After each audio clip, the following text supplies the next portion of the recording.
In last video, we solved all examples. Here is the list of all questions. All of these questions have been taken from R.D. Sharma book, first chapter real numbers exercise 1.1. In this session, we will try to prove all these questions based on Euclid's division lemma. Let's understand question 1. We have to take two positive consecutive integers. That means if first number is 3, then second number is 4. If first number is 10, then second number is 11. If first number is 25, then second number is 26. And here we have to take their product. That means we will multiply these two numbers. Here 3 into 4 is 12 and 12 is divisible by 2. 10 into 11 is 110, which is divisible by 2. 25 into 26 is 650, which is divisible by 2. That's the thing we have to prove. Let n be any positive number, then obviously n plus 1 will be its next number. Because we have to take two consecutive integers, then their product is n into n plus 1. By multiplying them, we get n square plus n. That means we will check n square plus n is divisible by 2 or not. According to Euclid's division lemma, n is equal to 2q or 2q plus 1. Because here we have to divide n square plus n by 2. That's why we have taken 2q or 2q plus 1. In case first, n is 2q. That means n square is 2q whole square. And again n is equal to 2q. Here 2q whole square is 4q square and 2q will be unchanged. Here in these two terms 2 can be taken as common. Now 2q square plus q can be considered as r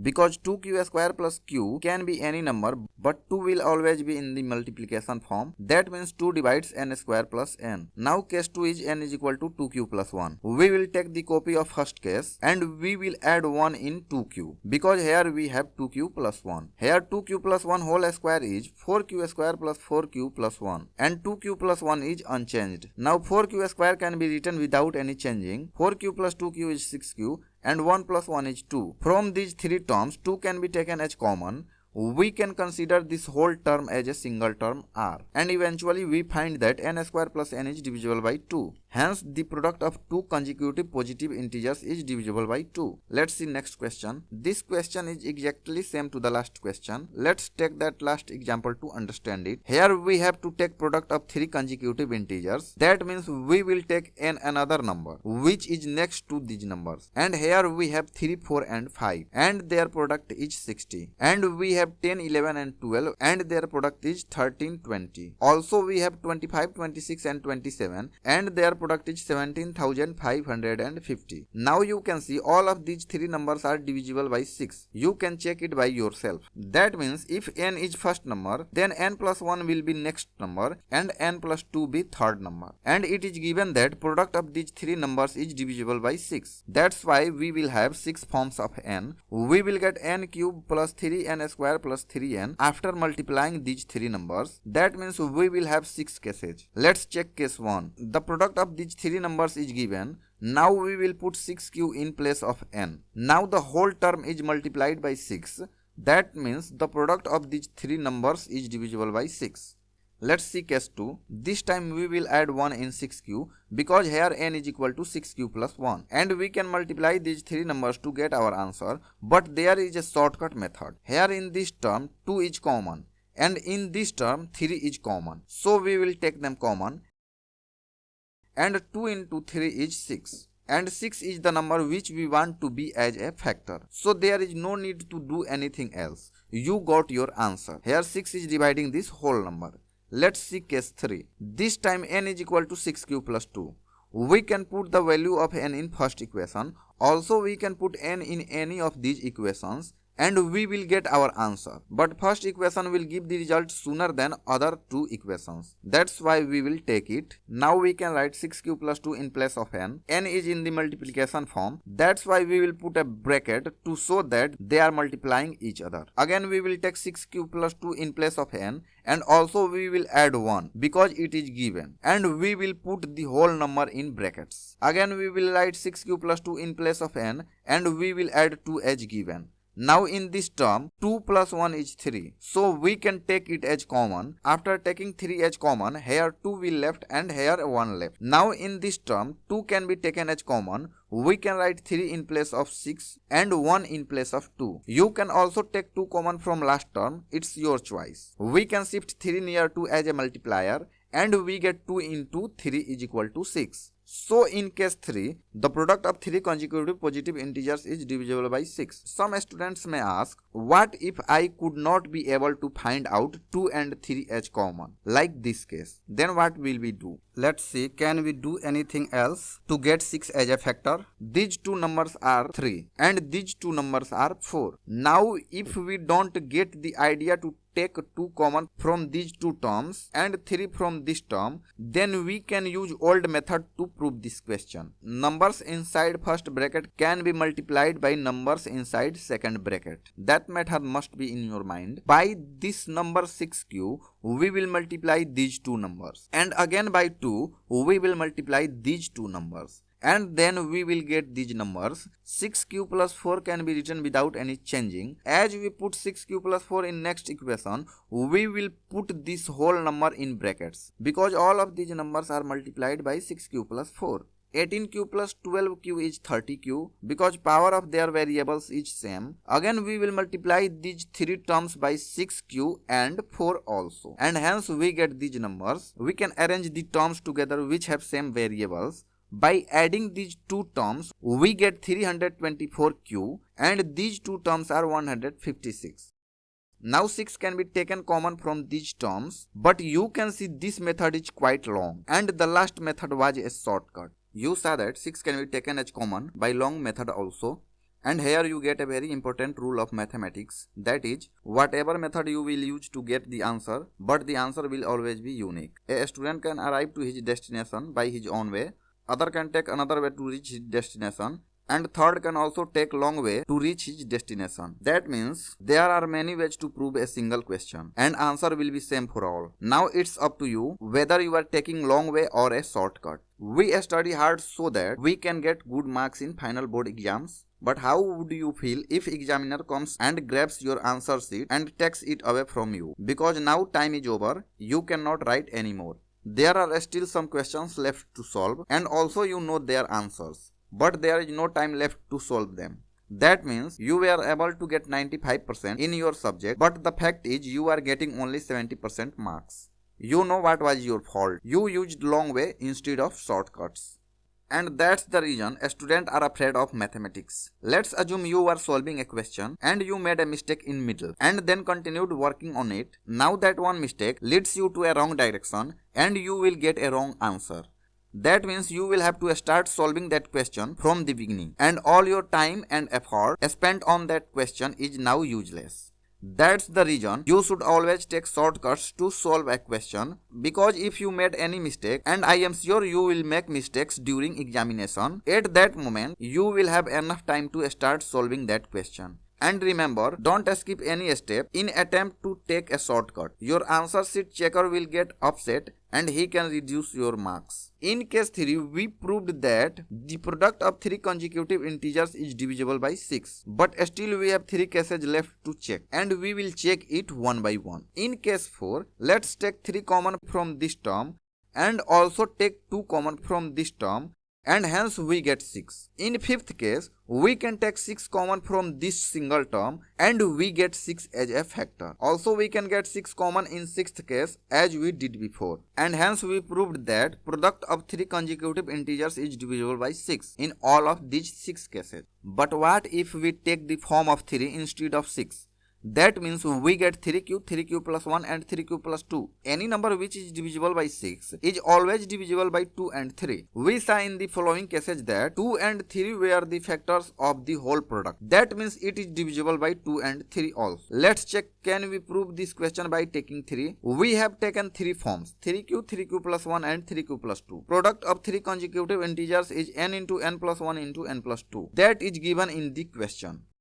In first case, we will take n is equal to 3q. In this form, only 3 is common. In second case, we will take 3q plus 1. Also here, 3 can be taken common from 3q plus 3. Again, only 3 is common in third case. You can multiply numbers inside brackets and we get 27q to the power 3 plus 27q square plus 6q. Here you can't take 6 as common.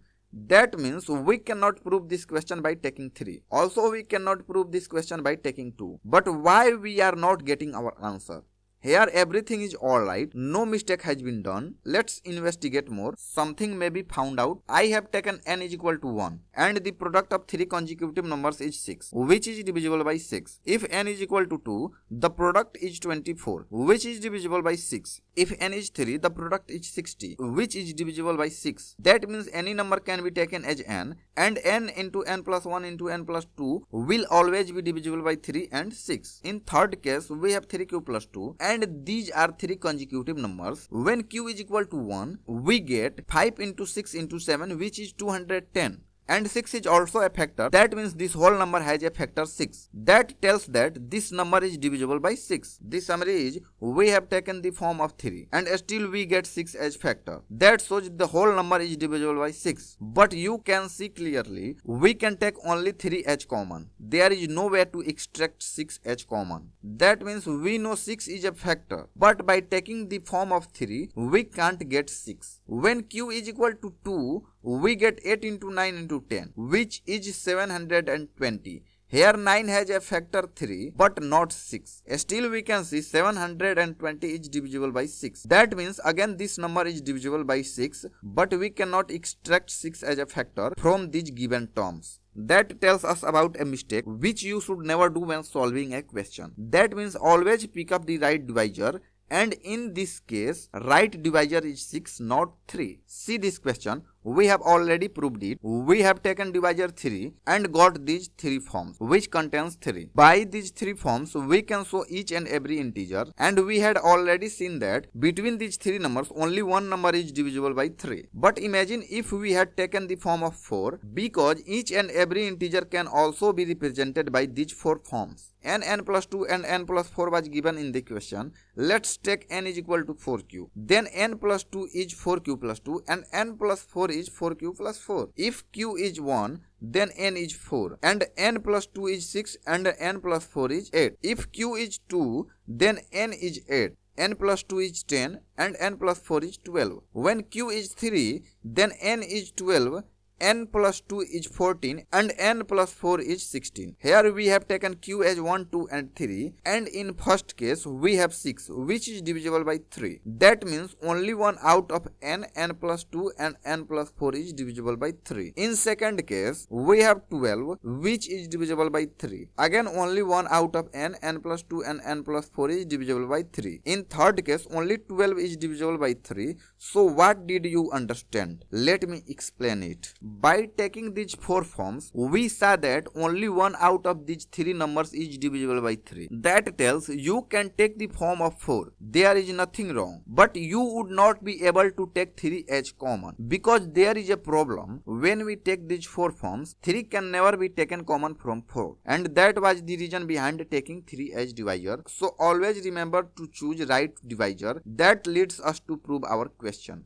And in this case, right divisor is 3, not 4. I hope all your doubts are clear. Now let's jump to the next question. That is question 3. I think we have already solved a question based on this one, and that was example 3. In this case, we have the divisor 4, and the latest question that we have been asked has divisor 6. Both are same. Only one difference is numbers, which is 4 and 6. So do it yourself. Let's see question 4. I think this question is familiar to you. Example 12 is the same type of question, and example 13 is the exact same question. Everything is similar, nothing has been changed, so do it by yourself. But if you find any difficulty during solving this question, you can comment me. I will make another video to prove it. Let's see next question. I think you have already proved this question also. This question is similar to example 4. In our question, we have to prove 8q plus 1, and we have already proved example 4, which had 4q plus 1. If you can see, you have already proved question 5 in example 4. By these 2 forms, we can show each and every positive odd integer. So we have taken their squares. Here in these 2 terms, 2 can be taken as common, and you will get 8 outside the brackets. That means you got 8q plus 1, which we have been asked to prove.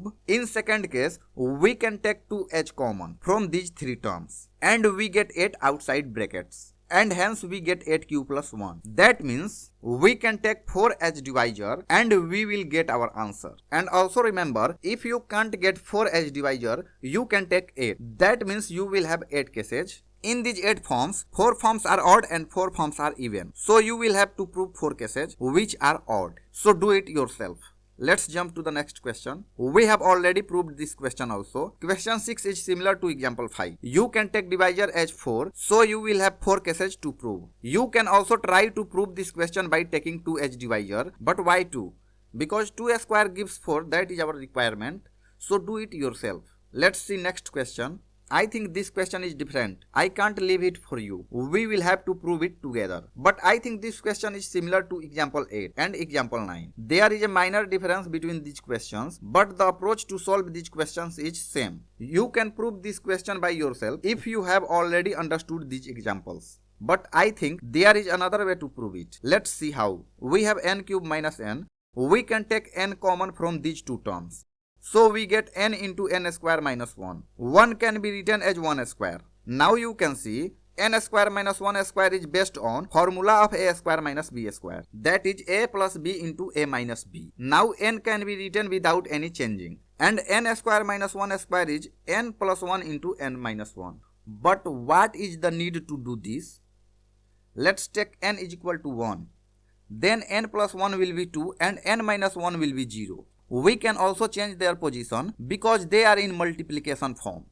Let's take n as 2. So n plus 1 is 3 and n minus 1 is 1. That means we can shift n minus 1 at first position. Now 0, 1 and 2 are 3 consecutive positive integers. Also 1, 2 and 3 are 3 consecutive positive integers. That means n minus 1 is first number, n is second number and n plus 1 is third number. Now let's see question 2. You can relate that these two questions are similar to our question. n plus 1 and n plus 2 are 3 consecutive integers. And in our question, n minus 1, n and n plus 1 are 3 consecutive integers. I think this question is now more comfortable for you. This n cube minus n was the main issue, which we break down into n minus 1, n and n plus 1. So what are you waiting for? Just prove it by yourself. Let's end this session. See you soon.